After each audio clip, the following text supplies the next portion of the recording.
ప్రేమగల తండ్రి, కృపగల దేవ, మరికొన్ని విలువైన సంగతులు మాకు అందించండి. మీ దయలో, మీ కృపలో తండ్రి మమ్మల్ని వాడుకోండి.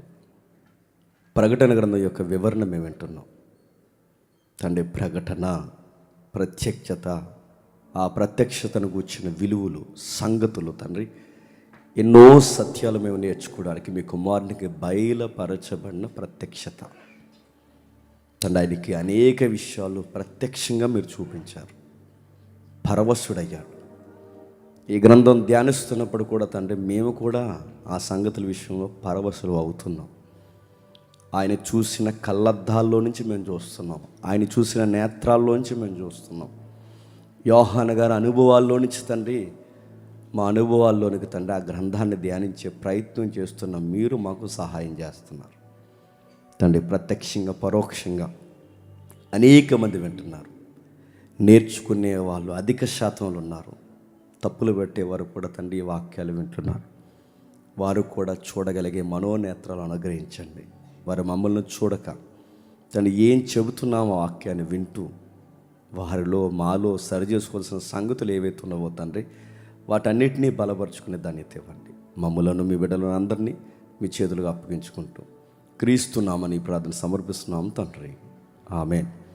త్వరగా కొన్ని విలువైన సంగతులు మనం విందాం. ప్రకటన గ్రంథము మొదటి అధ్యాయం. ప్రకటన గ్రంథము మొదటి అధ్యాయం మొదటి 3 వచనాలు చదువుదాం. చదవండి. యేసుక్రీస్తు తన దాసులకు కనపరచుటకు దేవుడు ఆయనకు అనుగ్రహించిన ప్రత్యక్షత. ఈ సంగతులు త్వరలో సంభవింపనై ఉన్నవి. చదువరేడి ఈడు ఎక్కడికి పోయాడు? వచ్చాడు లేదా? మాకు ఆడవాళ్ళకి నెక్స్ట్ మొగలు చదవండి. అంటే మీ వాయిస్ కొంచెం స్టీరియో ఉంటుంది, అందుకే మొగలు ఎవరైనా చదవండి. పైన ఉన్నవారు కానీ ఎవరైనా చదవండి. పైన ఉన్న లేరు ఎక్కడ పోయారు? వాళ్ళకి ఫ్యాన్లకి ఇక్కడ కూర్చోలేకపోతున్నారండి. సరే, ఎవరైనా చదవండి. అబ్బాయిలు ఎవరైనా చదవండి. ఎదురుకు వచ్చి ఇలా కొంచెం ఎదురుకు వచ్చి, మరి అక్కడి నుంచి పోతే నా వాయిస్లాగా అయిపోతుంది నీ దగ్గరకు వచ్చి. రైట్, చదువుదాం. యేసుక్రీస్తు తన దాసులకు కనపరచుటకు దేవుడు ఆయనకు అనుగ్రహించిన ప్రత్యక్షత. ఈ సంగతులు త్వరలో సంభవింపనై ఉన్నవి. ఆయన తన దూత ద్వారా ఈ వర్తమానము పంపి తన దాసుడైన యోహాను వాటిని సూచించెను. అతడు దేవుని వాక్యమును గూర్చి, యేసుక్రీస్తు సాక్ష్యమును గూర్చి తాను చూస్తున్నంత మట్టుకు సాక్ష్యమిచ్చెను. సమయము సమీపించినది గనుక ఈ ప్రవచన వాక్యములు చదువువాడును, వాటిని విని ఇందులో రాయబడిన సంగతులు గైకొని వారును ధన్యులు. ఏమని రాస్తున్నాడు చూడండి. ప్రకటన గ్రంథాన్ని గురించి రాస్తున్నప్పుడు నా వలీది చదివేవారు ధన్యులు. ధ్యానించాలి, పాటించాలి, వాటి విషయాలు గైకొనాలి. అట్టివారు నా వలే ధన్యులు. కొంచెం సౌండ్ తగ్గించండి. నా వలే ధన్యులని రాయబడిన సంగతులు రాస్తూ అనేక విషయాలు మనకు పరిచయం చేశాడు. మృతుల్లో నుండి లేచిన వాడు, ఆది సంభూతుడు, నమ్మకమైన సాక్షి, రాజ్యానికి వారసులుగా మనం మలసిన వాడు, యాజకులుగాను రాజులుగాను మనం తీర్చిదిద్ది తన రాజ్యంలో హక్కుదారులుగా మలచిన వాడు, మేఘాల మీద వస్తున్న సాక్షాత్తు దైవ స్వరూపముగా తాను దేవుణ్ణి కనబరుచుకునేవాడు. శ్రమల్లో ఉన్న యోహాను చూపిస్తూ, ఇదిగో నా వలే శ్రమ పొందిన వారు ఎవరైతే ఉన్నారో వారికి నేను సహదాసున్నని యోహాన్ని కూడా మనకు పరిచయం చేసినవాడు. ఆ సంగతులు మనం ధ్యానిస్తూ వస్తున్నప్పుడు ఆయన గురించి మనం ఇంకా గొప్పగా మాట్లాడుకున్నాం. యోహాను దేవదూత చేత నడిపింపబడుతున్నాడు. దేవదూత కొన్ని సంగతులు చూపిస్తుంది. ఆ చూపిస్తున్న సంగతులు దేవదూతకి ప్రభువైన యేసుక్రీస్తు వారు పర్మిషన్ ఇచ్చాడు. యోహానికి గైడ్గా పనిచేస్తున్నది ఎవరంటే దూత. యోహానికి గైడ్గా దూత పనిచేస్తుంది. ప్రభువైన యేసుక్రీస్తు వారు స్వరము అంటే బోరధరం అంటే స్వరంతో వెనక నుండి మాట్లాడుతున్నది ఎవరు అని ఎనిదిరిగి చూసినప్పుడు ప్రభు అయిన యేసుక్రీస్తు వారు ఆయనకు ప్రత్యక్షమయ్యాడు. ఆ ప్రత్యక్షమైన వాడు ఆయన చూసి ఆశ్చర్యపోయాడు, భయానికి గురైపోయాడు. నడుముకు దట్టి కట్టుకున్నాడు, నిలువు టంగి ధరించుకున్నాడు. ఆయన ఎవరంటే ఒకవైపు రాజు, మరొకవైపు ప్రధాన యాజకుడు. ఒకవైపు రాజు, మరొకవైపు ప్రధాన యాజకుడిగా ఉన్నాడు. ప్రకాశమైన వెలుగుతున్నాడు, తెల్లని జుట్టేసుకున్నాడు, 2 అంచుల ఖడ్గం కలిగిన వాడిగా ఉన్నాడు. అలాంటి తేజోమయుడైన సూర్యుని వలె ప్రకాశిస్తున్న ఆయన యోహానికి ఎప్పుడైతే కనబడ్డాడో భయపడి చచ్చిన వాని వలె పడిపోయాడు. అప్పుడు యోహాన్తో అన్నాడు, నేను మొదటి వాడిని, కడపటి వాడిని, జీవించేవాడిని, మృతుడైతుని కానీ ఇదిగో యుగ యుగాలు సజీవుడైనాను. మరణం యొక్క తాళపు చెవులు నా దగ్గర ఉన్నాయి. యోహాన్ని పరిచయం చేస్తూ, యోహాను ద్వారా మనకి పరిచయం అవుతూ, తన గంభీరత్వాన్ని చూపిస్తూ యేసుక్రీస్తు వారు కనుపరుచుకుంటున్న విధి విధానాలు మనం చూస్తూనే వచ్చాం. అలాంటి గంభీరమైన దేవుడు చేతులు 7 నక్షత్రాలు పట్టుకున్నాడు. ఆ 7 నక్షత్రాలు పట్టుకున్న ఆయన 7 దీపస్తంభాల మధ్య సంచరిస్తున్నాడు. ఆ 7 నక్షత్రాలు ఎవరో మనం చూసాం. ఆ 7 నక్షత్రాలు 7 సంఘాలకి రిప్రజెంట్గా ఉన్న పురుషులు, లేదా బోధకులు, లేదా కాపర్లు, లేదా పెద్దలు. ఆ నక్షత్రాలు చేత పట్టుకున్నవాడు 7 దీపస్తంభాల మధ్య సంచరిస్తున్నాడు. ఆ దీపస్తంభాలు ఏటో మనం చూసాం. ఆ దీపస్తంభాలు సంఘాలు. అలా సంచరించిన వాడు సంచరిస్తూ ఎఫెసీ సంఘంలో సంచరించాడు. ఆ ఎఫెసీ సంఘానికి వచ్చి ఆయన చెప్పాడు, 7 నక్షత్రాలు చేత పట్టుకున్నవాడు సంఘం కోసం మాట్లాడుతూ, నీ క్రియలు నాకు తెలుసు, నీ ప్రవర్తన నాకు తెలుసు, నీ యొక్క కార్యాలు నాకు తెలుసు, నువ్వు ఎలాంటి పరిస్థితుల మధ్య నన్ను అంగీకరించావో నాకు తెలుసు. నీ సహనము, నీ ఓర్పు, నీ సేవా విధానం, నువ్వు దుర్బోధలతో ఫైట్ చేసే విధానం, దుష్టుల్ని సహించలేని విధానం, దొంగ బోధకుల్ని ఎంకరేజ్ చేయని విధానం, ఒక్కటే అన్ని కార్యక్రమాలు నీలో నేను చూశాను. అయితే నీలో నేను ఒకటి గమనించాను, ప్రేమ వదిలేస్తావు. మొదటి ప్రేమను వదిలేస్తావు. నువ్వు ఎన్ని చేసినా మెకానికల్ లైఫ్కి అలవాటు పడిపోయావు. నా కోసం ఫైట్ చేస్తున్నావు, నా కోసం సేవ చేస్తున్నావు, నా కోసం వాదిస్తున్నావు, నా కోసం శ్రమ పడుతున్నావు. ఎవరన్నా ఏదన్నా అంటే ఇదిగో స్టాండ్ తీసుకుంటున్నావు, యేసు నామం ఎరగనని చెప్తున్నా, అన్నీ బాగానే. కానీ సంసారం చేస్తున్న ఎల్లాలు మెకానికల్గా ఎలాగైతే అలవాటు పడిపోయిందో నువ్వు కూడా నా మొదటి ప్రేమను వదిలేస్తావు. నీ ప్రేమ లేనప్పుడు నువ్వు వంట చేస్తే ఎవరికి కావాలి? నువ్వు ప్రేమించలేనప్పుడు నువ్వు ఇంట్లో సేవ చేస్తే ఎవరికి కావాలి? నువ్వు ప్రేమ చూపించినప్పుడు ఇల్లంతా శుభ్రం చేస్తే ఎవరికి కావాలి? నువ్వు ప్రేమ లేనప్పుడు నా బట్టలు ఎవరికి కావాలని ఒక భర్త ఎలాగైతే భార్యని అడుగుతాడో, ఆ పెండ్లి కుమారుడు తన వధువైన సంఘాన్ని అడుగుతాడు. అందులో సంఘం పేరు క్రీస్తు సంఘం. ఆ సంఘానికి కొన్ని అడ్రస్ ఎఫెసీ సంఘం. ప్రేమ తగ్గిపోయిందని లేదు, ప్రేమ వదిలేస్తావు అని మొదటి సంఘాన్ని పాయింట్అవుట్ చేశాడు. ఇప్పుడు మనం ఆలోచిస్తున్నాం స్ఫురణ. చదువు ఒకసారి. స్ఫురణలో ఉన్న సంఘపు దూతకి ఎలాగూ రాయము, మొదటివాడు కడపటివాడును, మృతుడను, మరలా బ్రతికిన వాడును చెప్పు సంగతులేమనగా, నీ శ్రమను దరిద్రతను నేను ఎరుగుదును, అయినను నీవు ధనవంతుడివే, తమ యూదులమని చెప్పుకొనుచు యూదులు కాకయే సాతాను సమాజపు వారి వలన నీకు కలుగు దోషం నేను ఎరుగుదును.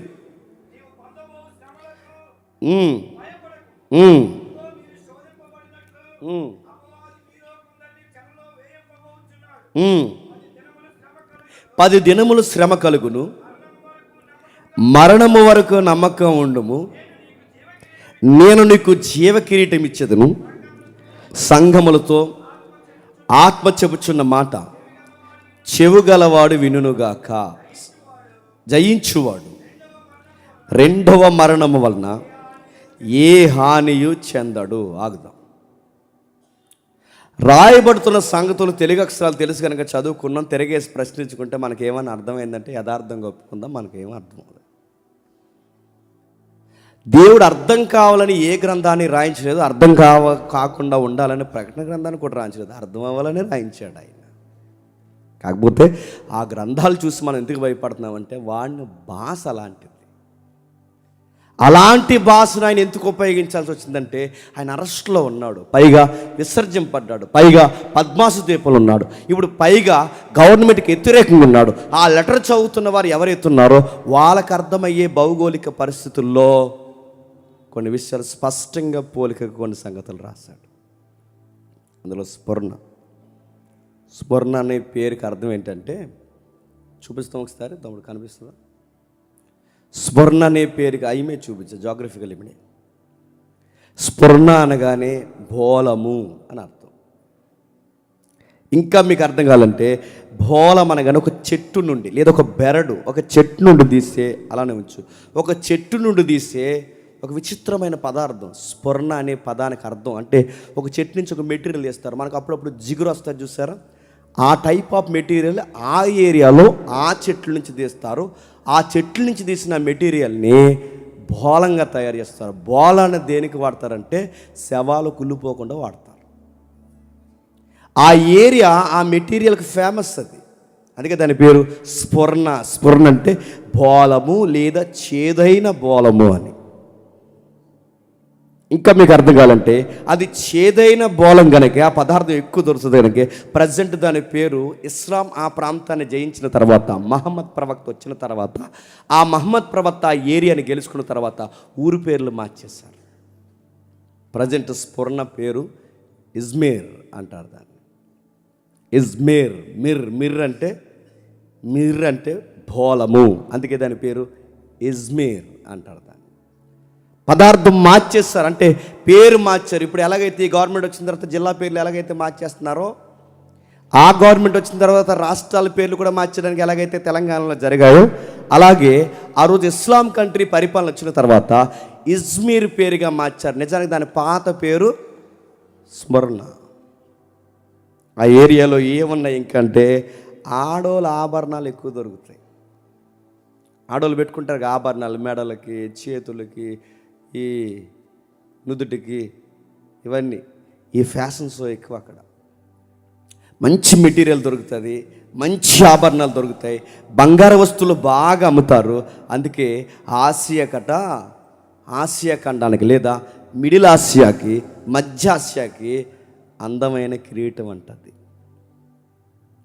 ఎబిసిపట్నం ఆసియాకి రాజధాని ఉంటే, ఈ ఎబిసిపట్నం ఆసియా ప్రాంతానికి రాజధాని ఉంటే, ఈ ఆసియాకి ఈ స్ఫురణ అనే పట్టణం ఎలా ఉందంటే, ఒక మనిషికి కిరీటం పెడితే అంత అందంగా ఉంటుందో సిటీ కూడా అంత అందంగా ఉండేదంట. ఒక ఆడపిల్లకి ముక్కు పుడక పెడితే ఆ ముక్కు పుడక ఆ ఆడపిల్లకి చక్కటి ముఖ కలిగిన ఆ ఆడపిల్లకి ముక్కు పుడక పెడితే ఎంత తన ముఖానికి అందం వస్తుందో, ఆసియా ఖండానికి అందం తెచ్చే సిటీ ఏదైనా ఉంది అంటే ఇజ్మీర్. కావాలని గ్రీకులు కట్టారట, వాళ్ళ స్థాయిని చూపించుకోవడానికి, వాళ్ళ యొక్క శక్తిని చూపించుకోవడానికి, వాళ్ళ యొక్క నాగరికతను చూపించుకోవడానికి. అలెగ్జాండర్ తీసుకొచ్చాడే, అలెగ్జాండర్ మనం తీసుకొచ్చిన కల్చర్, మనం మాట్లాడుకున్నాం రాత్ర, ఆ అలెగ్జాండర్ తీసుకొచ్చిన కల్చర్ ఏదైతే ఉందో, ఆ ఇజం ఏదైతే ఉందో, ఆ ఇజంలో కట్టబడిన పట్టణాలు ఈ పట్టణం ఒకటి. ఆ ఇజంలో కట్టబడిన పట్టణాల్లో పట్టణం ఒకటి. గ్రీకులు స్థాపించారు. రాజకీయంగాను మతపరంగాను విస్తరించిన పట్టణం అది. ఆసియా ఖండానికి కిరీటం. ఇక్కడ ప్రాముఖ్యమైన ఒక వ్యాపార కేంద్రం ఉంటుంది. ఇప్పుడు తమ్ముడు జీవించాడు, ఆ ప్రాంతం పేరు అగోరా. చూపిస్తాం ఒకసారి. అగోరా అంటే వ్యాపార కేంద్రం. అగోరా నాకు కనబడలేదు, ఇదే అగోరా వ్యాపార కేంద్రం అంటారు దీన్ని. బాగా వ్యాపారం జరుగుద్ది, బాగా లాభాలు వస్తాయి. ఆ ఏరియాలో గ్రీకు సంస్కృతి ఎక్కువ, రాజకీయాలు ఎక్కువ, మత విషయాలు ఎక్కువ. అన్నిటికన్నా ముఖ్యంగా మంచి వాడరేవు కూడా ఆ ఏరియా నది ప్రాంతం కలిగి ఉంది. ఆ ఏరియాలో అనేక విషయాల్లో వ్యాపారం బాగా జరుగుద్ది. ఆడవాళ్ళ వస్తువులు అమ్మడం కానీ, బోలం అమ్మడం కానీ, ఇలాంటి విషయాల్లో బాగా పేరు మోసిన పట్టణం అది. ఆ ప్రాంతంలో ఇప్పుడు సంఘం ఉంది ప్రజెంట్. అది వెరీ క్లాసిక్ సిటీ. అది నాకు త్వరగా పాస్పోర్ట్ అయితే ఇవన్నీ తిరిగేద్దామని చూస్తున్నాను, కానీ ఎవరో నన్ను వెళ్ళెవరు. సరే, ఏదైతే మీరు చూడండి, ఆ ఏరియా మనం చూస్తున్నప్పుడు చాలా క్లాసిక్. ఒక మాట చెప్పండి, లగ్జరీ ఏరియా.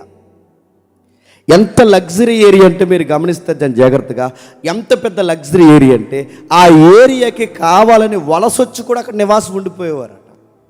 అంటే సరదాగా చూడడానికి వచ్చిన తర్వాత ఆ ఏరియాకి అట్రాక్షన్ గురై అరే మళ్ళీ ఈ సిటీని వెళ్ళకూడదని చెప్పి అక్కడే సెటిల్ అయిపోయేవారట.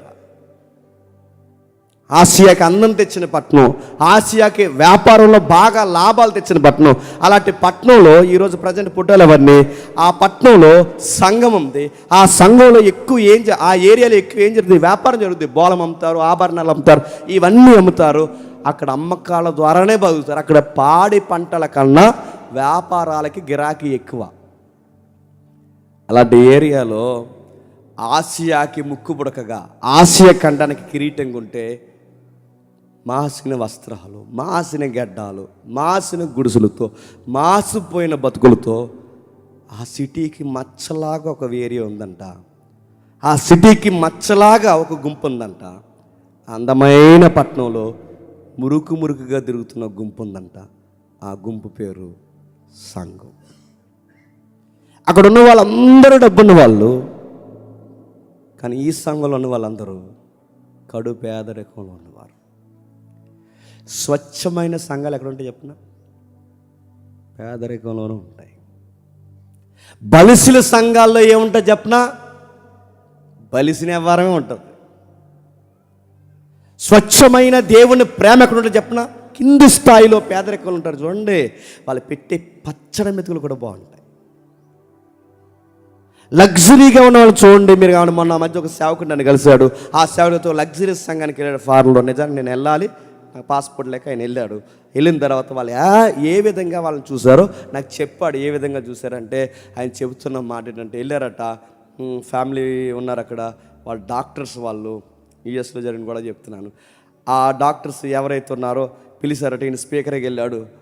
ఆ స్పీకర్గా అయిన తర్వాత, వాక్యం అయిన తర్వాత ఇంటికి వచ్చి భోజనం చేయాలిగా. భోజనం చేసిన తర్వాత ఈయనకి సెపరేట్ రూమ్ ఇచ్చారు. ఆ రూమ్ ఇచ్చిన తర్వాత లోపలికి వెళ్ళాడు, కూర్చున్నాడు. భోజనానికి పిలుస్తాడేమని చూస్తున్నారు. ఇంకా పిలవరు, ఇంకా పిలవరు, ఇంకా పిలలేదు, ఇంకా పిలవట్లేదని చూస్తే ఇంకా పిలవట్లేదు. రాత్రి అంతా అలాగ ఉండిపోయాడు. నెక్స్ట్ డే కూడా మళ్ళీ అలాగే జరిగింది. మళ్ళీ పిలుస్తారు, మళ్ళీ పిలుస్తాను చూడు, పిల్లలేదు. కానీ అలవాటు ఏంటంట, ఎవడ ప్లేట్ ఆడగడుక్కుని చెప్పండి, ఎవరు భోజనం అలా పెట్టుకోవాలన్నది అలవాటట. ఆ మొక్క ఆయనకి చెప్పాలిగా. ఆవిడ తీరిగ్గా ఆవిడ వచ్చిందట, బ్రదర్ మీల్స్ అక్కడ రెడీగా ఉన్నాయి, తినేసి ప్లేట్ కడిగేసి అక్కడ పెట్టి పడుకుని అన్నదట. బలిసిన వ్యవహారం కదండి. ఒక సేవకుని ఎలా చూడాలో తెలియని ఈ లగ్జరీ సంఘాలు సమాజంలో రోజు రోజుకి ఎక్కువైపోతున్నాయా లేదా? సంఘము సేవ అంటే ఈరోజు లగ్జరీ చూపించుకోవడం అనుకుంటున్నారు. కాదు. ఈ స్మరణ సంఘాన్ని చూడు. దేవుడు ఏం చూస్తాడు? ఆసియా అందాన్ని చూడలేదు. దేవుడు ఏం చూస్తాడు? ఆ ముక్కుబుడికి అందాన్ని చూడలేదు. దేవుడు ఏం చూస్తాడు? ఆ కిరీటంలో ఉన్న ఆ సిటీ అందాన్ని చూడలేదు. దేవుడు ఏం చూస్తాడు? పేద బతుకులను చూస్తాడు, పేదరికాన్ని చూస్తాడు. నేను అనుకుంటా అండి, డబ్బు వచ్చే కొలది సేవ పాడవుద్ది, డబ్బులో తూగే కొలది సేవ పాడవుద్ది. ఏ సంఘ నాయకులైనా విశ్వాసులైనా మీరు గమనించండి, డబ్బున్న వాళ్ళకి భక్తి చాలా తక్కువ ఉంటుంది. డబ్బు లేదనుకోండి మనమే టెంట్లు వేస్తాం, డబ్బు లేదనుకోండి మనమే కష్టపడతాం, డబ్బు లేదనుకోండి మనమే అంట్లు తోముతాం, డబ్బు లేదనుకోండి అన్నీ మనమే చేస్తాం. డబ్బు ఉందనుకోండి మనిషిని ఎటు చేయించండి అంటాం. ఆ మాటలు ఎలా వస్తున్నాయి? దేవుని పరిచర్యలో నీ పాలు పంపులు లేకుండా పోతున్నాయి. కారణం ఏంటి? నీ లగ్జరియస్ని పాడు చేస్తుంది. వాళ్ళ గురించి రాస్తున్నాడు చూడండి. ఏమన్నా, స్మరణలో ఉన్న సంఘపు దూతకు ఎలాగు రాయము, స్మరణలో ఉన్న సంఘపు దూతకు ఎలా రాయము. ఎవరా దూత? దేవదూత కాదు, దూత. బాగా దేవదూత. దేవదూత అంటే దేవుడి దగ్గర పరిచర్య చేసేవాళ్ళు. దూత అంటే సంఘంలో పరిచర్య చేసేవాళ్ళు. దేవదూత అంటే దేవుడి దగ్గర పరిచర్య చేసేవాళ్ళు. ఇక్కడ దూత అంటే సంఘంలో పరిచర్య చేసేవారు. ఎవరు ఆ దూత అంటే? ఒక కాపరి లేదా ఆ సంఘానికి పెద్ద, ఒక రిప్రజెంట్గా పనిచేస్తున్న వ్యక్తి. ఆ దూతకి ఎలా రాయి. ఆ దూతకే కాదు, సంఘానికి కూడా ఎలా రాయి. ఏమని రాయాలి? నేను మొదటి వాడును కాడపటి వాడిన యుండి మృతులై మరలా బ్రతికిన వాడు చెప్పు సంగతులు ఏమనగా. ఎందుకు ఈ మాట్లాడుతున్నారు చెప్పండి. స్ఫురణానికి విషయం చెప్పాలి. సంగమానికి ఒక విషయం చెప్పాలి. డబ్బున్న వాళ్ళు మంచి మంచి బట్టలు వేసుకుంటే నీకేమైనా సిగ్గు కలుగుతుందేమో, నువ్వు అస్సలు సిగ్గుపడకు. స్ఫురణానికి ఒక విషయం చెప్పాలి, సంగమానికి ఒక విషయం చెప్పాలి. వాళ్ళు గుంపులుగా తిరిగి వాళ్ళు లగ్జరీగా నీకు కనబడుతుంటే నువ్వు గమనించు, నువ్వేం సిగ్గుపడుతున్నావో, నీకు ఎవరు లేరు, నువ్వేమీ సిగ్గుపడకు. సంగమానికి విషయం చెప్తున్నాను. నీ దగ్గర డబ్బు లేకపోవచ్చు, నీ దగ్గర హోదా లేకపోవచ్చు, నీ దగ్గర పేరు లేకపోవచ్చు, నీ దగ్గర ప్రఖ్యాతులు లేకపోవచ్చు, నీ దగ్గర చెప్పుకోదగ్గ స్థాయి లేకపోవచ్చు, నువ్వు పూరు గుడుసులో ఉండొచ్చు, కానీ నా దృష్టికి నువ్వు ధనవంతుడివి. నీతో మాట్లాడుతుంది ఎవరో తెలుసా? మృతుడైతేనే కానీ చెప్పండి, బ్రతికిన వాడు చెప్పు సంగతులు ఏమనగా. ఆ మాట ఎందుకు కోట్ చేస్తున్నాడంటే ఈయన మనిషి కాదని చెప్పడానికి. ఎవరు మృతులవుతారు? మనుషులు. ఎవరు తిరిగి లేవరో? మనుషులు. మరి తిరిగి లేవని వారు మనుషులైతే ఈయన తిరిగి లేస్తే ఎవరు? దేవుడు. నేను మృతుడై తిరిగి లేచానన్న భాష ఎందుకు ఉపయోగిస్తున్నాడు?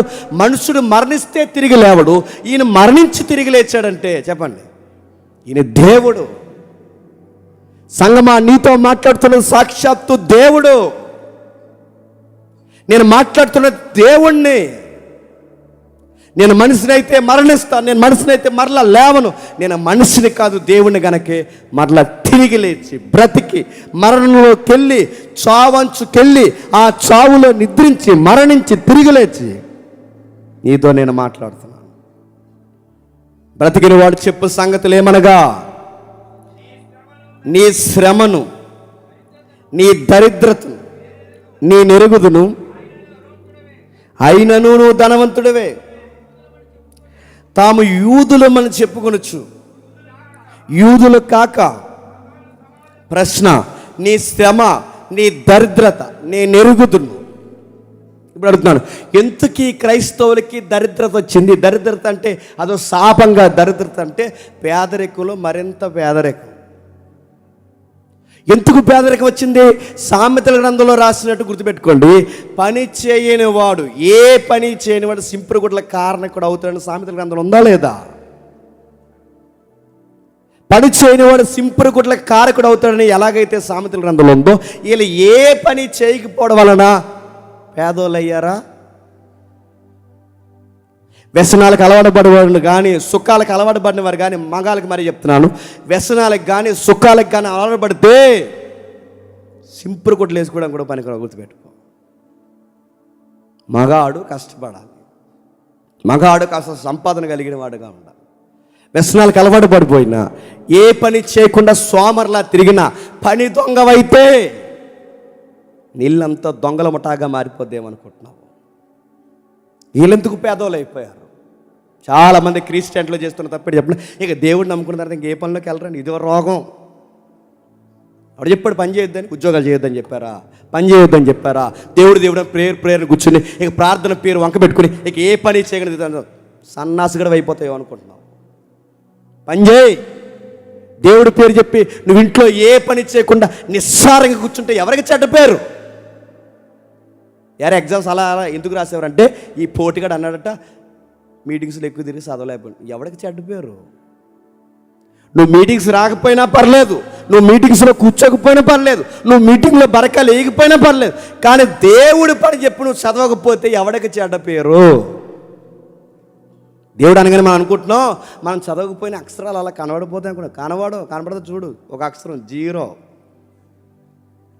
దేవుడు అనుకుంటున్నాం మనం ఏమి చేయకపోయినా ఆర్థిక పరిస్థితులు అలా కలిసి వస్తాయి అనుకుంటున్నాం. ఎవరు చెప్పాలి అలా కలిసి వచ్చేస్తాయని? కష్టపడిన వారినే దీవిస్తాడు. బైబిల్ ఉందిగా, నిశ్చయముగా నీ రెక్కల కష్టాన్ని చెప్పండి ఎవరిని ఆశీర్వదిస్తాడు చెప్పండి. పని పాట లేకుండా ఇంట్లో కూర్చుని 24 hours బైబిల్ చదువుకుంటూ, పని పాట లేకుండా ఇంట్లో కూర్చుని ప్రేయర్ చేసుకుంటూ, ఏ పని చేయకుండా నేను భక్తిపరుడిని అయిపోయాను, నేను ఇలానే ఉంటాను, నేను పనిలోకి వెళ్ళను, ఎక్కడికి వెళ్ళను, ఏ పని చేయను, ఉద్యోగం చేయను, ఇంకా తన్మయత్వం చేయను, మళ్ళీ యోహాన్ తర్వాత నేనే పరవశం అయినని కూర్చుంటే ఏమవుతావు? ఈ మాట అంటున్నాను, ఏమనుకోకండి, సంకనాగిపోతావు. ఏమవుతాడు అడుగుతున్నాను. దేవుడు పని చేయొద్దు అన్నాడు, పని చేయి. మగపిల్లాడు అన్నాక, ఆడపిల్ల అన్నాక మీరు చేయాల్సిన పని మీరు చేయండి. ఇంట్లో చాలామంది ప్రేయర్ బాగానే చేస్తారు, ప్రార్థనలు బాగానే వెళ్తారు, వాక్యాలు బాగా చదువుతారు. ఆడవాళ్ళు చాలామంది ఉన్నారు, ఆ ఒళ్ళు ఇల్లు శుభ్రం ఉండదు వీళ్ళకి. చార్లెస్ స్పర్జన్ ఏమంటారు తెలుసా? చార్లెస్ స్పర్జన్ కానీ మహానుభావులు ఏమన్నా తెలుసా? నీ ఇంట్లో అంట్లు కడగడం కూడా దేవుడికి వర్షిప్ చేయడమే, గుర్తుపెట్టుకో. నీళ్ళు శుభ్రం పెట్టుకోవడం కూడా దేవుడికి వర్షిప్ చేయడమే, గుర్తుపెట్టుకో. నీంట్లో తలగాడి దిండ్లు ఏదైతే దిండ్లు తలగాడ పెడుతున్నా కవర్ శుభ్రంగా ఉంచడం కూడా దేవుడికి వర్షిప్ చేయడమే, గుర్తుపెట్టుకో. నీ తినే ప్లేట్లు శుభ్రంగా ఉండవు. ఎందుకంటే ఎవరైనా బయట వస్తే ఈ ఇల్లు ఇంత శుభ్రంగా ఎలా ఉందంటే వాళ్ళ క్రిస్టియన్స్ అని చెప్పుకోవడం దేవునికి వర్షిప్, గుర్తుపెట్టుకో. వాళ్ళ బట్ట శుభ్రం, వాళ్ళ ఒళ్ళు శుభ్రం, వాళ్ళ మాట శుభ్రం, వాళ్ళ బతుకు శుభ్రం. కేవలం ప్రార్థన అని చెప్పి, కేవలం దేవుడు అని చెప్పి, కేవలం వాక్యాలని చెప్పి ఏ పని చేయకపోతే అడుగుతున్నాను, మనం దేవుని పిల్లలు అవుతామా? పని దొంగలం అవుతాం, సింపురు కుట్ల కారకులు అవుతాం, పేదోళం అవుతాం. దేవుడి పేరు చెప్పి కొంతమంది చదువులు దేశించేసే వాళ్ళు ఉన్నారు తెలుసా? దేవుడు నమ్ముకున్న తర్వాత ఇంక చదవరంట. మరి ఏం చేస్తావు? ఓ ప్రకటన కింద రాస్తావు మాకు, నేను దేవుడు నమ్ముకునే ఇంక నేను చదవనంటే, దేవుడు నమ్ముకుంటే చదవద్దని ఉందా బైబిల్లో? ఐఏఎస్ ఐపీఎస్ల స్థాయి దానియేలు లాంటి వారు ఉన్నారు, నీకు కనబడుతుందా? దానియేలు ఇంటర్వ్యూలో ఎలా సెలెక్ట్ అయ్యాడు? దానియేలు ఇంటర్వ్యూ పెడితే ఎలా సెలెక్ట్ అయ్యాడు దానియేలు చెప్పండి? జ్ఞానమందును, వివేకమందును, సౌందర్యమందును, మాటల యందును నేర్పరగలవాడు ఉన్నాడు కనుక రాజు అన్నాడట, ఆ కుర్రోడ్ని మాకు రైట్ హ్యాండ్గా పెట్టండి అన్నాడట. ఆ స్థాయికి యోసేపు వెళ్ళలేదా? ఆ స్థాయికి దానియేలు వెళ్ళలేదా? చదివే టైంలో చదవాలి, ఉద్యోగం కొట్టే టైంలో ఉద్యోగం కొట్టాలి, మగపిల్లలు వయసు దాటిన వారైతే పని చేసే టైంలో పని చేయాలి, సంపాదించే టైంలో సంపాదించాలి, దాయాలి. దేవుడి పేరు చెప్పి ఎగ్గొట్టావో నీకు నువ్వు నష్టపోతావు, దేవుడికి కూడా చెడ్డ పేరు తెస్తావు. ఇప్పుడు ప్రశ్న, వీళ్ళు ఎందుకు పేదోళ్ళు అయిపోయారు? 24 hours ప్రార్థనలు ఉండడం వల్ల పేదోళ్ళు అయిపోయారా? వీళ్ళు ఎందుకు కడు పేదరికలు ఉన్నారు? గంజి తాగే పరిస్థితుల్లోకి వీళ్ళు ఎందుకు వచ్చేసారు? వీళ్ళ పరిస్థితులు ఎందుకు దిగజారిపోయాయి? కేవలం ప్రేయర్స్లో ఉండిపోయి, వాక్యం ఉండిపోయి, 24 hours బైబిల్ చదువుకోవడం వల్ల, ఇక ఏ పని చేయకుండా ఉండడం వల్ల పేదోళ్ళు అయిపోయారా? కాదు కాదు కాదు. వీళ్ళు ఎందుకు పేదోళ్ళు అయిపోయారంటే హిస్టరీ చెప్తుంది, నీ శ్రమ, నీ దరిద్రత నాకు తెలుసు. నువ్వెందుకు అలా అయిపోయావంటే గవర్నమెంట్ మీకు వ్యతిరేకం అయిపోయింది. ఆ ఏరియాలో ఎక్కువ ఏం జరుగుతుందట చెప్పండి? వ్యాపారం. క్రిస్టియన్స్ కూడా అక్కడ వ్యాపారం చేసేవారట. సంఘంలోనే అనేక మంది వ్యాపారం చేసేవారట. వాళ్ళ వ్యాపార కేంద్రాల్లో క్రైస్తవులు కూడా వ్యాపారాలు ఉన్నాయట. వాళ్ళ వ్యాపారాలని కావాలని యూదులు, గవర్నమెంట్ కలిసి వాళ్ళ వ్యాపారాన్ని చిందరవందర చేసేయట. స్వర్ణ సంఘంలో ఉన్న విశ్వాసులు ఎందుకు పేదరికంలో పోయారంటే గవర్నమెంట్ వాళ్ళ వ్యాపారాలకు వ్యతిరేకమైపోయింది. వాళ్ళ వ్యాపారాలు తొక్కేసి ఎందుకు వ్యతిరేకమైపోయిందంటే ఆ ఏరియాలో కొంతమంది దేవుళ్ళని, దేవతల్ని పూజిస్తారు. ఆ ఏరియాలో కొన్ని ఏరియాలో దేవుళ్ళని, దేవతల్ని పూజిస్తారు. ఆ దేవతలు పూజించిన వారు వాళ్ళ దేవతలను పూజించకపోతే, అంటే రాజుని ఆరాధిస్తారు. ఆ రాజు ఆరాధన ఉంది ఆ ఏరియాలో, చక్రవర్తిని ఆరాధించాలి. చక్రవర్తిని ఆరాధించాలన్నారు గనుక వాళ్ళ వ్యాపారాల మీద కొట్టేశారట. గమ్మత్తని చెప్పిన, చక్రవర్తిని ఆరాధించారు కనుక వ్యాపారాల మీద కొట్టేశారట. రెండోది, యూదుల మతాలు అంగీకరించలేనందుకు, యూదుల విశ్వాసానికి వెళ్ళి పెద్దపేట వెళ్ళినందుకు ఈ దొంగ యూదులందరూ కలిసి ఏం చేస్తారు తెలుసా? వారి వ్యాపారాలు నష్టాల్లో పడేశారట. ఈ సందర్భాలనే, ఇలాంటి పరిస్థితులు క్రైస్తవులకు ఎదురవుతున్నాయని ఎబ్రీ పత్రికలు వీరి గురించి రాశాడు. ఒకసారి చూడండి. ఎబ్రీ రాసిన పత్రిక, అపోస్తలుడైన పౌలు ఎబ్రీలు రాసిన పత్రిక 10వ అధ్యాయం 34 వచనం. మీరు ఖైదులో ఉన్న వారిని కరుణించి మరీ శ్రేష్టమైనది స్వాస్యం ఉన్నదని ఎరిగి. బ్రదర్ కొంచెం సౌండ్ ఏమైనా కొంచెం పెడతారు నాకు కొంచెం. మీ ఆస్తిని కోల్పోవుటకు సంతోషముగా ఒప్పుకుంటారు. 32వ వచనంలో, అయితే మీరు ఎలిగింపబడిన మీదట శ్రమలతో కూడిన గొప్ప పోరాటములు సహించిన పూర్వ దినములు జ్ఞాపకం తెచ్చుకుని ఒక విధముగా చూస్తే మీరు నిందలు బాధలు అనుభవించడం చూసిని 10 మందిలో ఆరట పడితే 10 మందిలో ఆరట పడితే వారు దుకాణాలు చూస్తుండగా తన్నేశారంట, వారి వ్యాపారాలు చూస్తుండగా ఎత్తి పడేశారట, 10 మందిలో అందరూ చూస్తుండగా వారి వ్యాపారాలను తొలగొట్టేశారట, వాళ్ళ 10 మంది చూస్తుండగా వాళ్ళ మీద ఉమ్మేసే మాటలు మాట్లాడారట.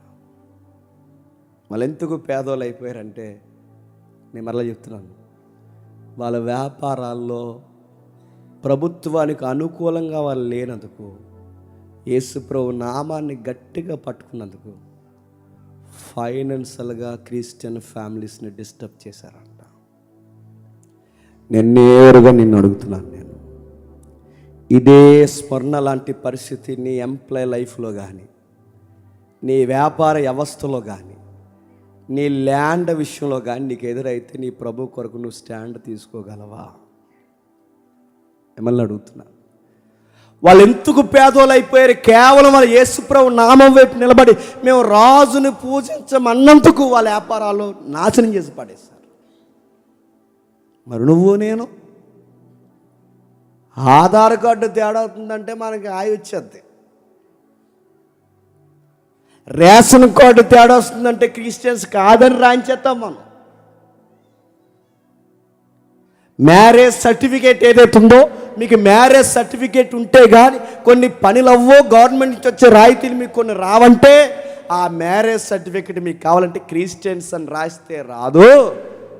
చెప్పండి, మీరు ఫలానా రాయిస్తేనే మీకు వస్తుందని చెప్పి ఒక రూలు పెడితే రాయితీల కొరకు మేము క్రిస్టియన్స్ కాదని చెప్పుకునే వాళ్ళు ఉన్నారు. వ్యాపారం పోతుందంటే భయం, ఉద్యోగానికి ఏదైనా గండి పడుతుందంటే భయం, ఏదైనా పరువు పోతుందంటే భయం. అప్పుడప్పుడు మేము ఎలా ఉంటుంది చెప్పిన, పైపచ్చి మనం ఏమంటామంటే బయటకే చెప్పుకోలేటండి మనం క్రిస్టియన్స్ అని. చెప్పండి, గుండెల్లో ఉంటే సరిపోదండి అని. అదే మాట మీ ఆవిడంటే, ఎందుకంటే మా అమ్మ ఇంటి దగ్గర నేను తీసుకెళ్తారు, మీరు నాకు గుండెల్లో ఉన్నారు, మీరు మీ ఇంటికి వెళ్ళిపోండి, అప్పుడప్పుడు గుండెల్లో చూసుకునండి ఏమంటారు చెప్పు. నీతో కాపురం చేయడానికి రాకుండా ఇదిగో నేను మీ గుండెల్లో ఉన్నాను వెళ్ళండి అంటే ఏమంటావు? ఇంకెక్కడుంటే ఎప్పుడు రాకంటావు. గుండెల్లో ఉన్నది బయట ఉండాలి, గుండెల్లో ఉన్నది ప్రేమ జంపించాలి. నీకు అర్థమైతే దేవుడు గుండెల్లో ఉంటే బయట చెప్పు. ఆయన ఏమన్నా తెలుసా, నేడో రేపే నేను వస్తే వేవేల పరిశుద్ధ పరివారంతో నేను నిలబడితే ఆ రోజు వీళ్ళ నా వాళ్ళని ఎవరు నెప్పుకుంటాను తెలుసా? ఎవరైతే వ్యాపారాల్లో వాళ్ళ వ్యాపారాలు నా పేరు చెప్పిన నష్టపోతున్నా, నన్ను ఎరగనని ఎవరైతే ఉన్నారో వాడిని మనుషులు ఎదుటను దోతలు ఎదుట ఒప్పుకుంటా. ఎవడైతే వాడి వ్యాపారం నష్టపోతుందని నేను ఎరగనన్నట్టున్నాడో ఆ రోజు దోతలు ఎదుట మనుషులు ఎదుట వాడెవడో చెప్పండి, నాకు కూడా తెలియనట్టే నేనుంటా.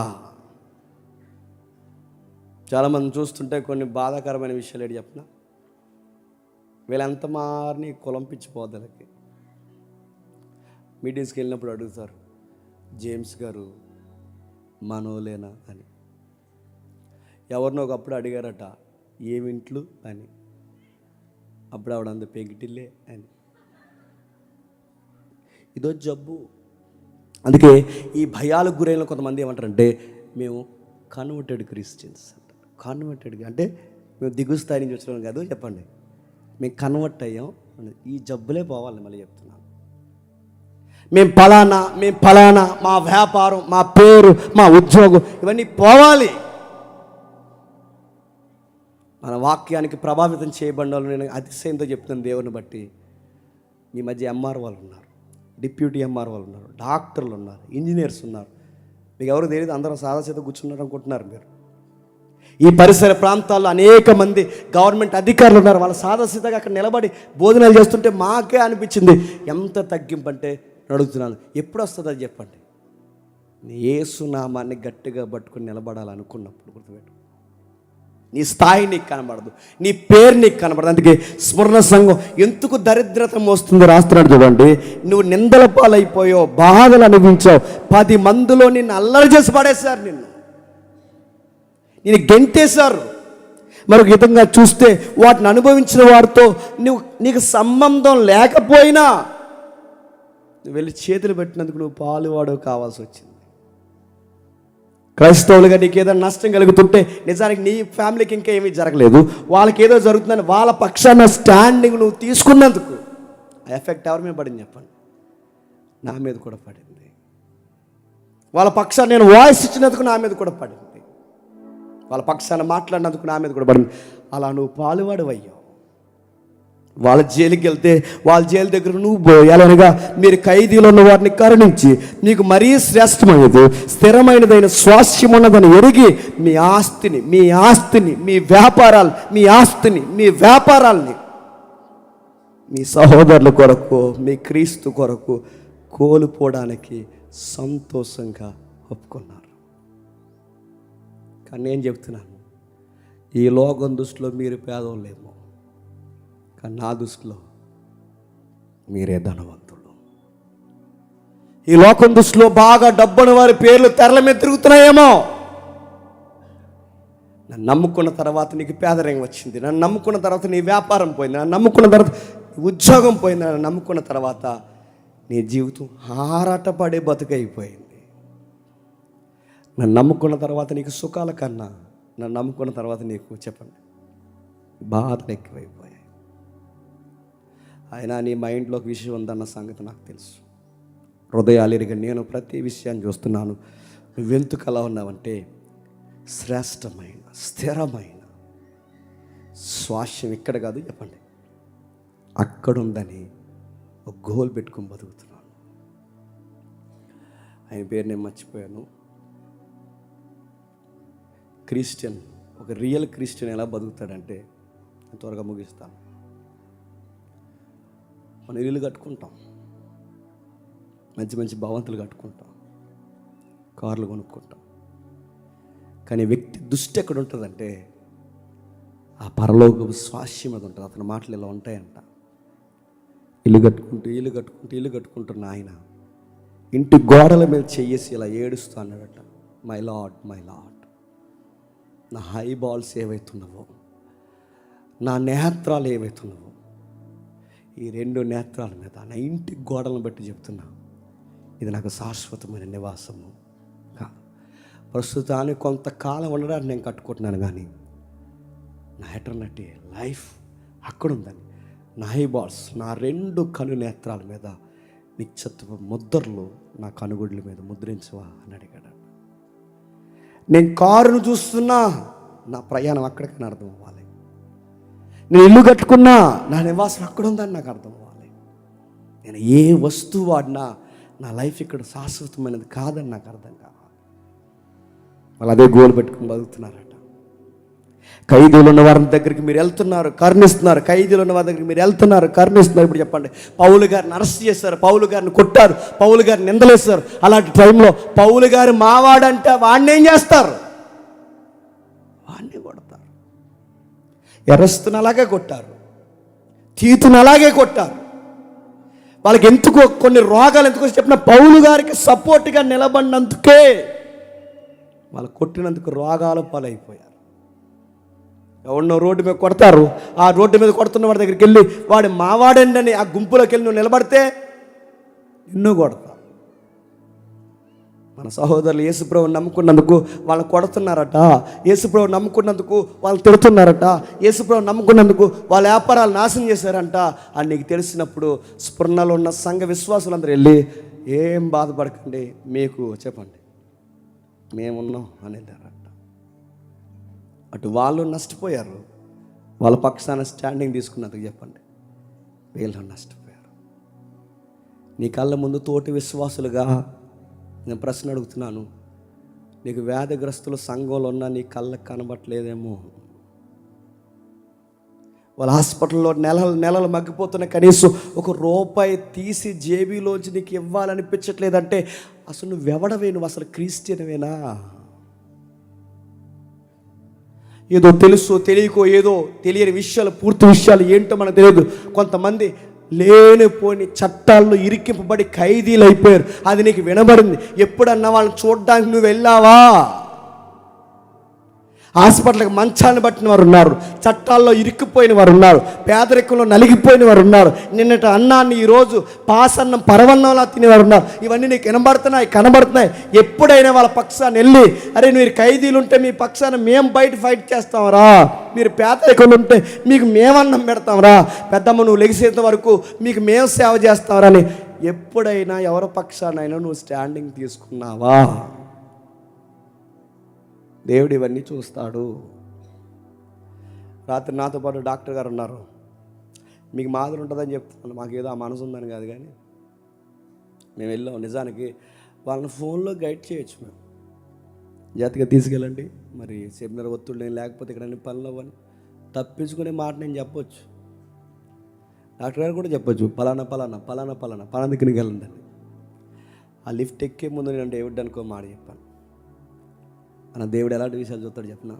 నిజానికి మనం ఫోన్ చేస్తే వాళ్ళు గొప్పగా చెప్పుకుంటారు, జేమ్స్ అని మేము వచ్చేంత వరకు మాకు ఫోన్ చేస్తూనే ఉన్నాడు, మళ్ళీ తీసుకుని ఏం జరిగిందని మాకు అడుగుతున్నాడు. ఈ మాట చెప్పరాలో ఫోన్ ఎవడైనా చేస్తాడు, బిల్ ఎంత అయిందని ఎవడైనా అడుగుతాడు, కానీ సీన్లో ఉండాలిగా. అప్పుడు నాన్నతో ఒక మాట లిఫ్ట్ ఎక్కే ముందు, అన్న మన దేవుడు ఏం చూస్తాడు చెప్పనా, నేను రోగినై ఉంటుంది చెప్పండి, నన్ను చూడవద్దు అంటే మనం అనుకుంటాం, నువ్వు ఎప్పుడు హాస్పిటల్లో జాయిన్ అయిపోవా అని మనం అనుకుంటాం. ఆ రోజు సోలాపూర్ నుంచి వచ్చాను, నాకు లో బీపీ వచ్చింది, స్ట్రోక్ లక్షణాలు అని చెప్పారు. నేను జాయిన్ అయ్యానంటే ఆ సిస్టర్ కోసం మీరు చెప్తున్నారంటే ఎస్ జేమ్స్, బిజీగా తిరిగావు కదా రాత్రి నన్ను అడగడా చెప్పండి. తమ్ముడు నీతో పాటు జత పనివాడిగా తిరుగుతున్నాడు, వాళ్ళ నాన్న నెలలు హాస్పిటల్లో మగ్గిపోయి ఈరోజు చచ్చిపోయాడు. వాడిని వాతాచడానికి భుజం మీద చేయడానికి నీకు అవకాశం ఉన్నా వెళ్ళావా లేదా? నేను హాస్పిటల్ మంచం మీద ఉన్నప్పుడు చూడడానికి వచ్చావా లేదా? ఇవన్నీ లెక్కలు చూసే దేవుడు అండి మన దేవుడు. ఆయనతో అందుకే గొడవ, ఇవన్నీ చూస్తాడు ఆయన. ఏడ్చే వాళ్ళతో ఏడ్చావా, నవ్వే వాళ్ళతో నవ్వావా, తినే వాళ్ళతో తిన్నావా, కూర్చున్న వాళ్ళతో కూర్చున్నావా, లేచే వాళ్ళతో లేచావా, నీ సమస్త కార్యాలు ఏంటో నాకు తెలుసు. స్వర్ణ సంఘాన్ని పోగొడుతున్నాడు. నువ్వు దరిద్రత ఎందుకు అనుభవిస్తున్నావంటే కేవలం నీ సహోదరుల పక్షాన్ని నిలబడినది. నువ్వు దరిద్రతను ఎందుకు అనుభవిస్తున్నావంటే నా నామాన్ని గట్టిగా పట్టుకున్నందుకు. నువ్వెందుకు ఎంత బాధను అనిపిస్తున్నావు అంటే, ఇంత పేదరికాన్ని నువ్వు ఎందుకు అనిపిస్తున్నావంటే, మీ ఆస్తులు కావాలా, మీకు యేసు కావాలా, మీకు ఆస్తులు కావాలా, యేసు కావాలి, మీకు ఆస్తులు కావాలా, యేసు కావాలంటే మాకు యేసే కావాలి. మా ఆస్తులు కోల్పోవడానికి మేము సంతోషంగా ఒప్పుకుంటున్నాం. మా ఆస్తుల కన్నా మాకు యేసు ప్రభువే ఎక్కువని నా కొరకు మీ ఆస్తులు మీరు వదిలేశారు. స్వర్ణ, నాకు నచ్చిన సంఘం నువ్వు. పాయింట్అవుట్ చేయబడిన సంఘం ఏదైనా ఉందంటే ఈ సంఘమే. ఆ సంఘం అందుకే దాని పేరు క్రైస్ట్ చర్చ్ అంటారు. దాన్ని శ్రమలు ఎక్కడైతే ఉంటాయో, బాధలు ఎక్కడైతే ఉంటాయో అక్కడ క్వాలిటీ చర్చ్ ఉంటుంది. ఎక్కడైతే లగ్జరీ ఎక్కువైందో చెప్పండి, సుఖాలకు మరిగిన సంఘం ఎక్కువ అక్కడ ఉంటుంది. ఇప్పుడున్న లెక్క ప్రకారం, క్రిస్టియన్ సర్వే ప్రకారం మంచి సంఘం ఎక్కడుందో తెలుసా? చైనాలో ఉంది ఇంటర్నల్గా. ఇప్పుడున్న క్వాలిటీ చర్చ్ ఎక్కడ తెలుసా? గల్ఫ్ ఏరియాలో ఉంది ఇంటర్నల్గా. ఇప్పుడు సుఖాలకు మరిగిన సంఘాలు ఎక్కడ చెప్పినా మన తెలుగు రాష్ట్రాలు కూడా ఎక్కువైపోయాయి ఇప్పుడు బాగా. ఏముందరా మీ గోల్స్? రాజ్యాలు, వ్యాపారాలు, సామ్రాజ్యాలు విస్తరింపజేసుకున్నట్టే విస్తరింపజేసుకుంటున్నారే తప్ప పక్కోడు పేదరికంతో పట్టించుకో, ఎదుటోడు బాధతున్నా పట్టించుకో. సంఘం అంటే ఏంటి? సహవాసం. సహవాసం అంటే ఏంటి? ఒకరి బాధలు ఒకరు భరించడం. మాకేంటి, మా ఫ్యామిలీ బాగున్నాం, వాళ్ళలో ఉంటాయి ఏంటని తప్పించుకునే దొంగల సమూహం కాదు సంఘం అంటే. నువ్వు ఏడిస్తే ఏడాలి, నువ్వు నవ్వుతే నవ్వాలి. నువ్వు పెద్దమ్మవైనా, చిన్నదానమైనా, పెద్దోడమైనా, ఎవరైనా నీ కుటుంబం కన్నా మీకు మేమున్నామని చెప్పుకుని ఒక సంఘం ఉండాలి. అది కదా సంఘం అంటే. ఆ సంఘంలో గ్రేట్గా ఉందంట సంఘం. స్ఫురణ నిలబడింది. వాళ్ళు అంటున్నారు, ఎంత బాగా మాట్లాడతారు చూడండి. చదువుదాం వచ్చిన త్వరగా 8వ వచనం నుండి.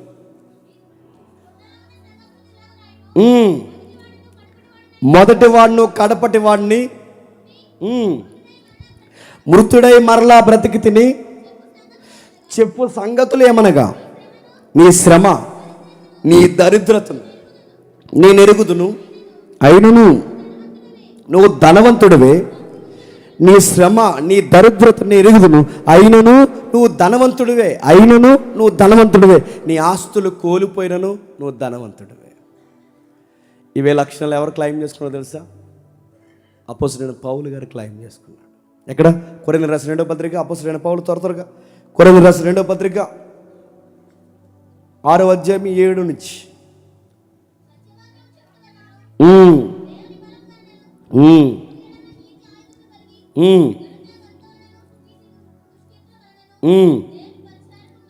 దేవుని పరిచారకులమై ఉండి అన్ని స్థితులలో మనను మేమే మెప్పించుకొనుచున్నాము. మేము బయటికి మోసగాండ్రు అయినట్టు కనబడుచున్నాము, కానీ సత్యవంతులు. సత్యము చెప్పుట వలన, దేవుని బలము వలన, కుడి ఎడమల నీతి ఆయుధాలు కలిగి ఉండడం వలన ఈ లోకానికి మేము దొంగలం అయ్యాం. కిందకి రాస్తున్నారు చూడండి.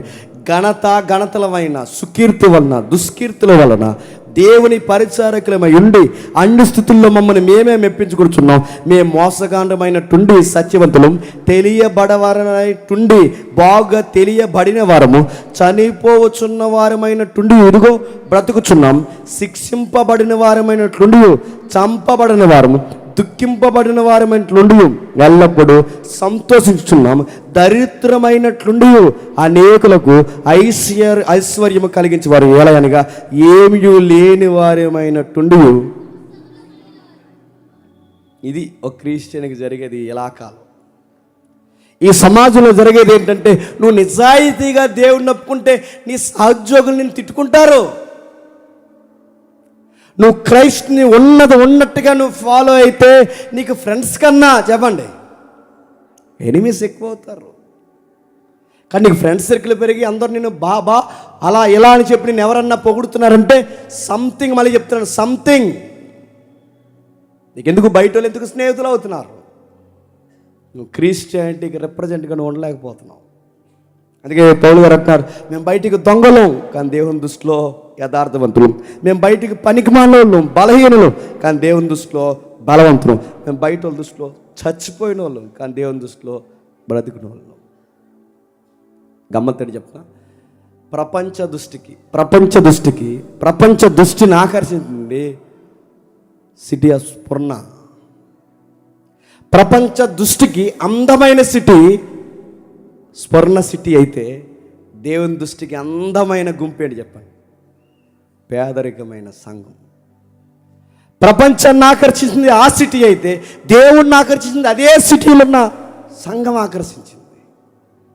ఎలా ఆకర్షించింది? పేదరికంలో ఆకర్షించింది, బాధల్లో ఆకర్షించింది, దేవుని కోసం ఉన్నతమైన నిర్ణయాలు తీసుకోవాలని ఆకర్షించింది.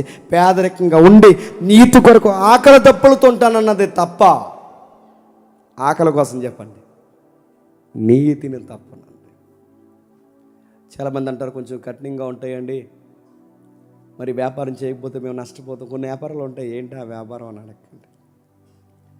ఈ బిజినెస్ మేము చేయొచ్చా చేయకూడదని అడుగుతారు.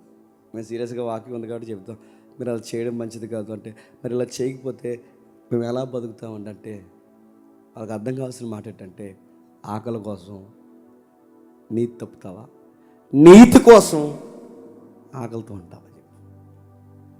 ఎవరు ధన్యులు అన్నారు చెప్పండి? ఒక వ్యాపారం చేస్తే వాళ్ళు చెప్తున్నా, ఒక వ్యాపారం చేస్తే 100 లాగేస్తున్నావేమో జాగ్రత్త. మళ్ళీ చెప్తున్నాను నీకు, రాత్రికి రాత్రి ఎదిగిపోదామని ఏదైనా దొంగ వ్యాపారాల్లో చెయ్యట్టావేమో జాగ్రత్త. లాభాల కోసం అబద్ధాలు నేర్చావేమో జాగ్రత్త. పేరు ప్రఖ్యాతుల వరకు ఏదొక సెంటిమెంట్ వాడుతున్నావేమో జాగ్రత్త. ఎవరితోన్నా ఉన్నతమైన వ్యక్తులతో పరిచయాలు పెంచుకుని వాళ్ళ ద్వారా ఏమైనా ఎదుగుదామని ప్లాన్ చేస్తున్నావేమో జాగ్రత్త. యథార్థంగా జీవిస్తే నీ వ్యాపారం గంటిపోతుంది, నీ ఉద్యోగం గంటిపోతుంది, నీ సంసారం కూడా ఉండొచ్చు చెప్పండి, ఊడిపోవచ్చు.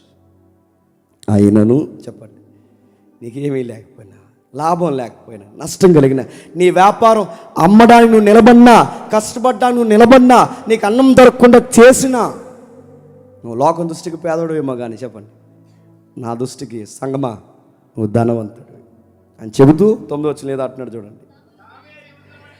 తామే యూదులు అని చెప్పుకొనుచు యూదులు కాక సాతాను సమాజపు వారు నీకు కలిగిన దోషణ నేను ఎరుగుదును, నువ్వు పొందబోవు శ్రమలకు భయపడకము, ఇదిగో మీరు శోధింపబడినట్లు అపవాది మిమ్మల్ని చెరలో, ఇందాక ఎవ్రీబడి చదువు, మిమ్మల్ని అరెస్ట్ చేయడానికి ఆల్రెడీ ప్లానింగ్స్ జరిగిపోతున్నాయి.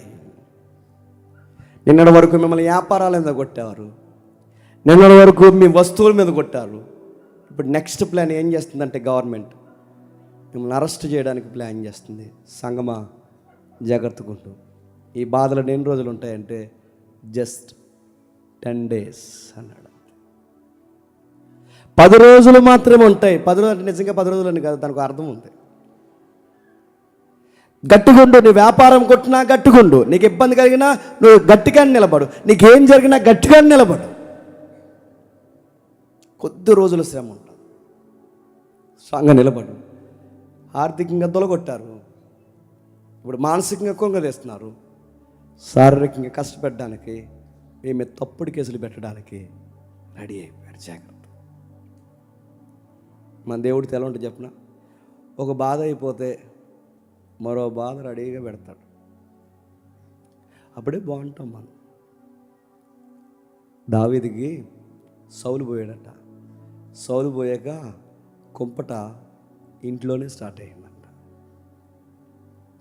ఒకటి పోతే ఒకటి రెడీగా ఉంటుందంటే ఒకటి పోతే ఒకటి రెడీగా ఉంటుంది. ఎందుకు ప్రభువా అంటే, ఈరోజు పాటలు మీరు నైట్ చూస్తారు, ఎందుకు ప్రభువా అంటే నువ్వు ఉద్దేశపూర్వకంగా ఏ బాధ మాకు కలిగించో, మోయదగిన బాధనే మాకు అనుభవిస్తాం. కొన్ని బాధలు మాకు ఎందుకు అనుభవిస్తున్నామంటే మేము బాగుంటామని మమ్మల్ని బాధలకి అప్పగిస్తాం.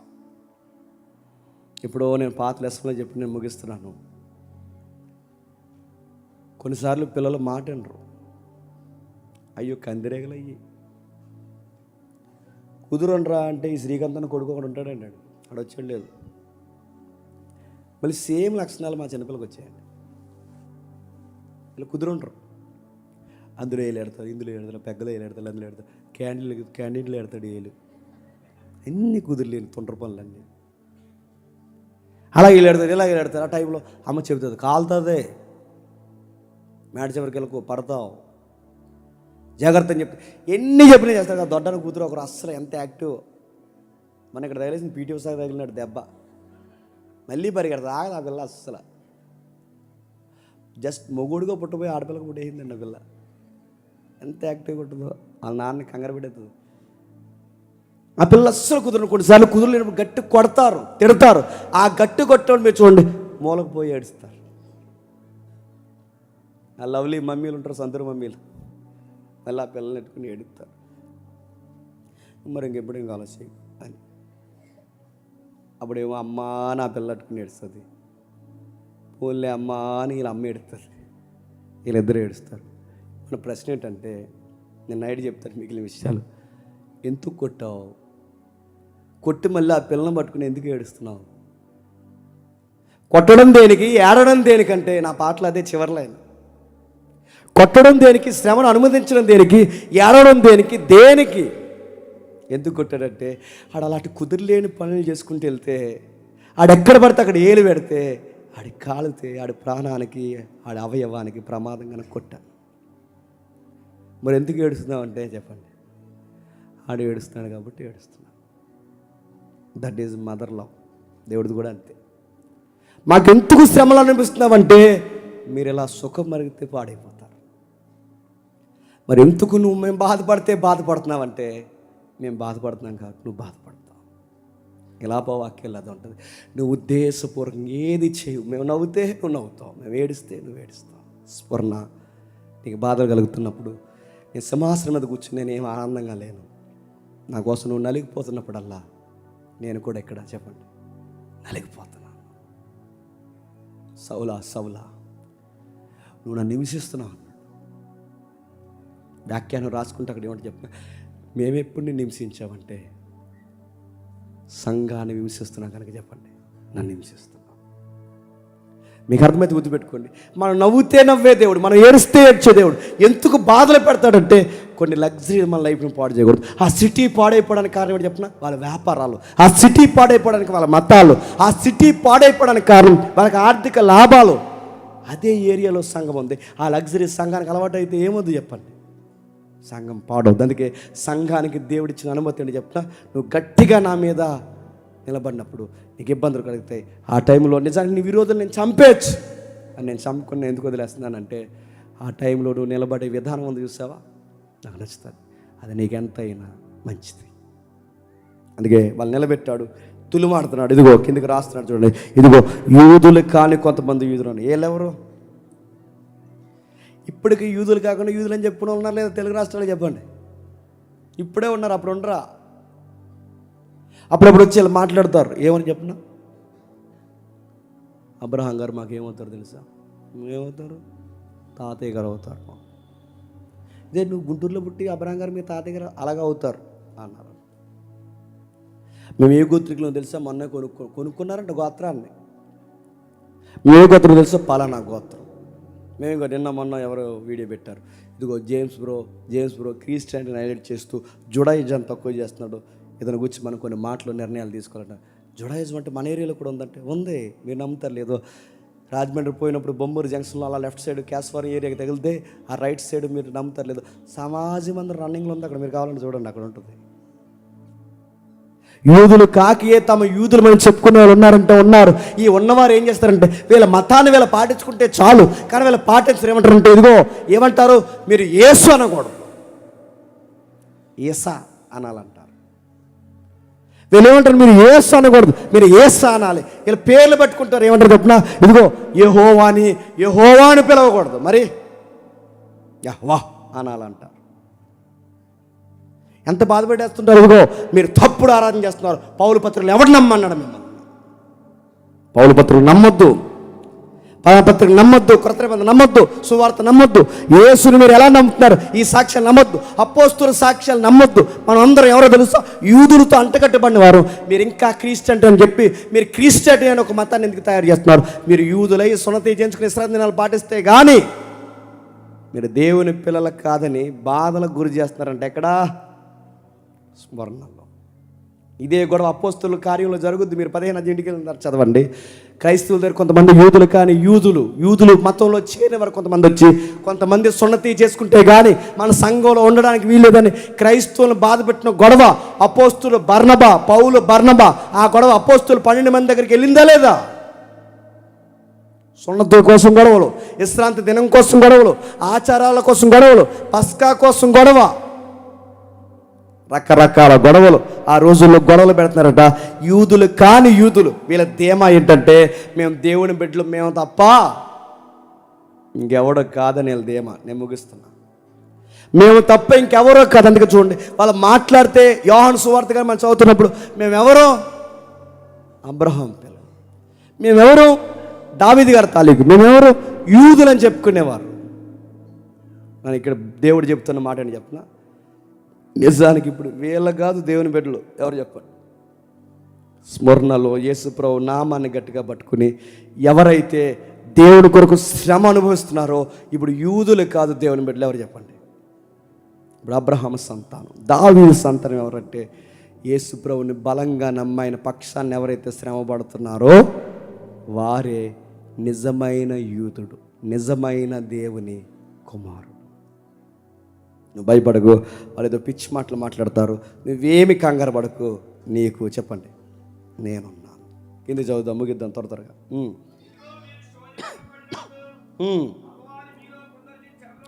ఇదిగో మీరు శోధింపబడినట్లు అపవాది మీలో కొందరు చెరలో వేయబోచున్నాడు.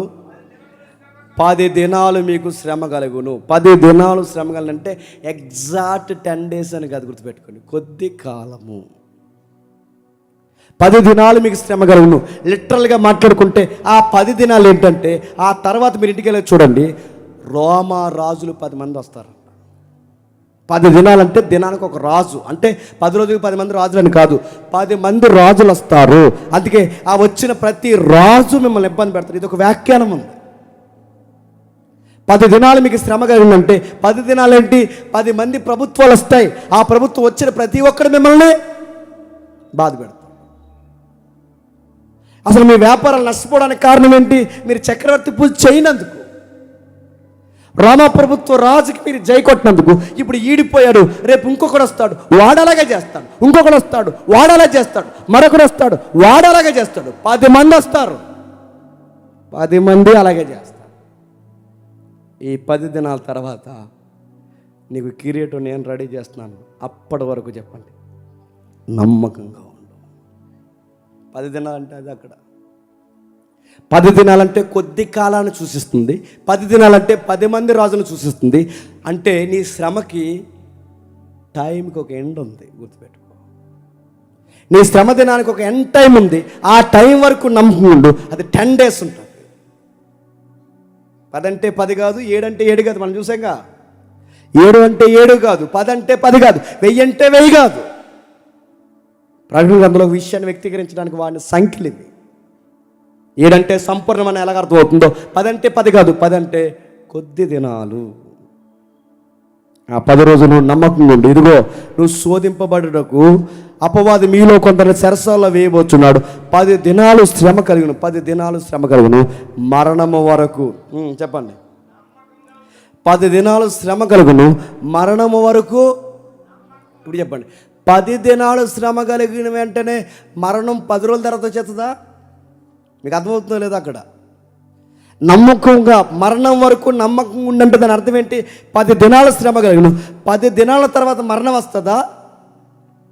మరణం వరకు నమ్మకంగా ఉండాలంటే అంటే ఈ 10 దినాల్లో మీకు మరణాలు కూడా వచ్చేస్తాయి. ఈ 10 రాజుల పరిస్థితుల్లో మీకు మరణాలు కూడా వస్తాయి. ఆ టైంలో మీరు చేయాల్సింది ఏంటంటే నమ్మకంగా ఉండండి. వ్యాపారాలు పోయినా నమ్మకంగా ఉండండి, పేరు పోయినా నమ్మకంగా ఉండండి, 10 మందిలో ఆరతపడినా నమ్మకంగా ఉండండి, ఏమి జరిగినా నమ్మకంగా ఉండండి. అలా నమ్మకంగా ఉన్నవాడికి నేను జీవ కిరీటం ఇస్తా అన్నాడు. ఏంటట? ముగించుకుందాం.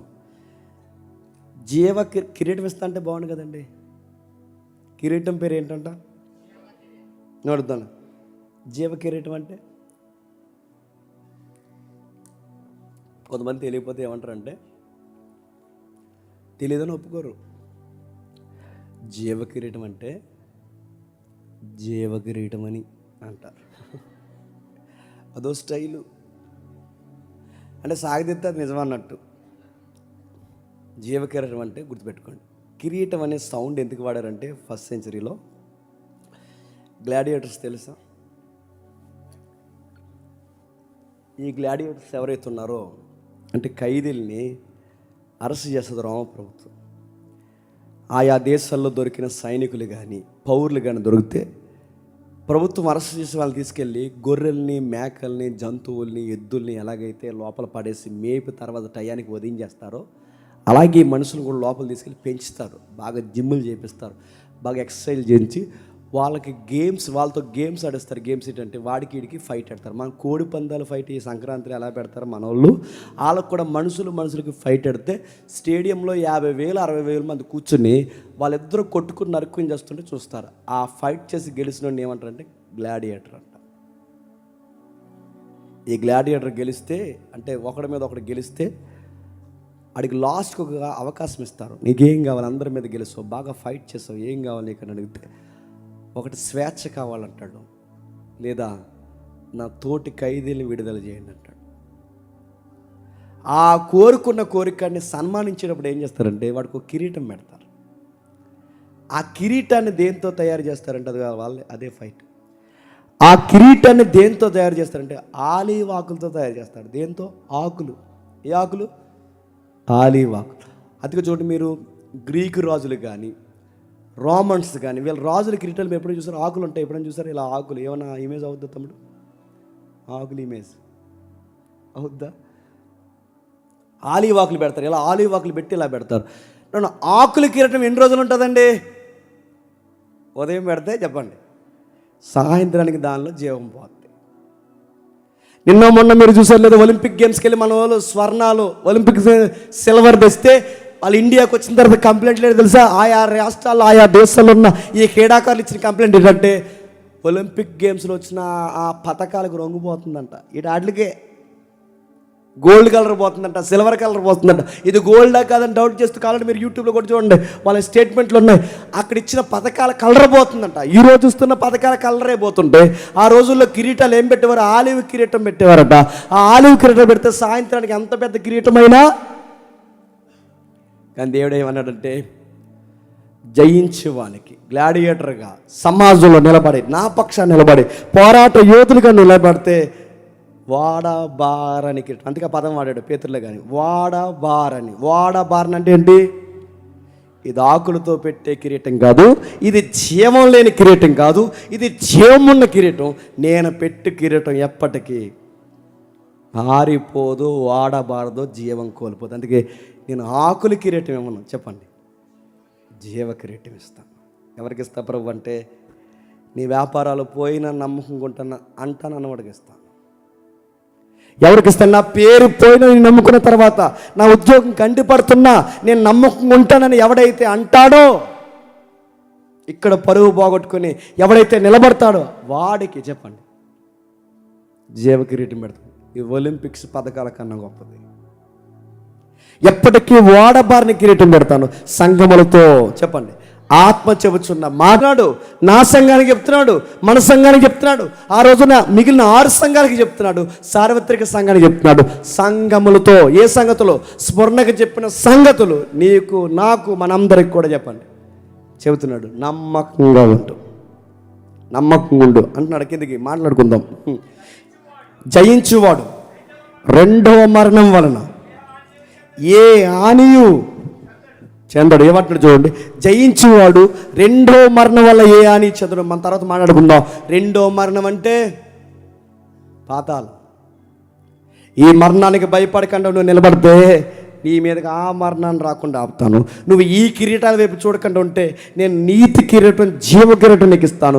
నువ్వు ఈ వ్యాపారాలు కూడా చూడకుండా ఉంటే, ఈ లాభాలు, స్వాస్థ్యాలు నువ్వు కోల్పోతే నీ స్వాస్థ్యాన్ని నేను చెప్పండి అక్కడ సిద్ధపరుస్తాను.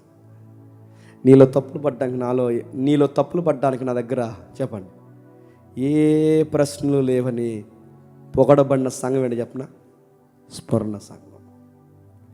నీ సిటీలో లగ్జరీ లైఫ్ ఉంది, నీ సిటీలో సుఖపడే తత్వం ఉంది, కానీ నువ్వు అందరిలా బతకలేదు. అంత అందమైన సిటీలో మురుకు వాడల్లో బతుకున్నట్టు బతుకావు.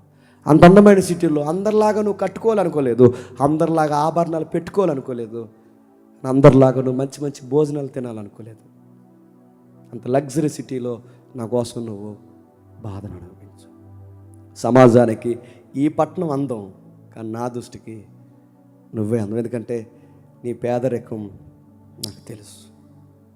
ఒక వ్యాఖ్యానకర్త రాసిన మాటలు నేను చదువుతున్నాను. దేవుని దృష్టికి అంత అందమైన పట్టణంలో ఈ సిటీ కాకుండా సంఘం ఎందుకు అందంగా కనబడుతుందంటే, వారు పేదవారైనా ఆ బానిసని ఎందుకు ఈయన అర్థం చేసుకుంటున్నాడంటే, ఆ దిక్కుమాలితనం, సింపురు గుడ్డలు, మాసిన బ్రతుకులు, వారి జీవితంలో సంఖ్యలు, ఎలివేతలు, పిల్లలను కోల్పోవడం, పేదరికం, దరిద్రత, ఇవన్నీ ఆయన ఎలా చూడగలుగుతున్నాడు? ఈ మరణించి తిరిగి లేచిన వాడంటే, ఆ మరణించి తిరిగి లేచిన వాడు భూమి మీదకి వచ్చినప్పుడు పశువుల పాకలో పరుంట పెట్టబడ్డాడు గనక ఆ పేదరికపు వాసన ఆయనకు తెలుసు.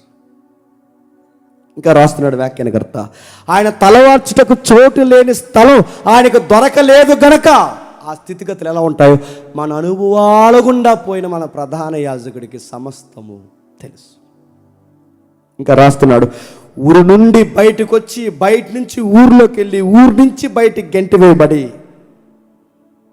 వ్యాపారాల్లో చిత్రవద గురైన, మీ పరువును తీసేసే పనులు చేసిన మీ అందరి బాధ ఆయనకు తెలిసి. ఎందుకంటే ఆయన కూడా తన సొంత ఊరు చెప్పండి ఎలగొట్టేసి, మీరు సంఖ్యలో వేయబడి అనేకులు హతసాక్షులుగా మారుతున్నప్పుడు, మీ వస్త్రాలు చింపురు గుడ్డలుగా మారిపోయి చింపి వేయబడుతున్నప్పుడు ఆ బాధ ఆయనకు తెలిసి. ఎందుకంటే ఆయన చివరి చర్మాంకంలో, ఆయన చివరి జీవితంలో, మరణ జీవితంలో ఆయనకున్న ఒకే ఒక వస్త్రాన్ని చెప్పండి లాగేసి చింపేసి సీటీలు వేసేసుకున్నారు.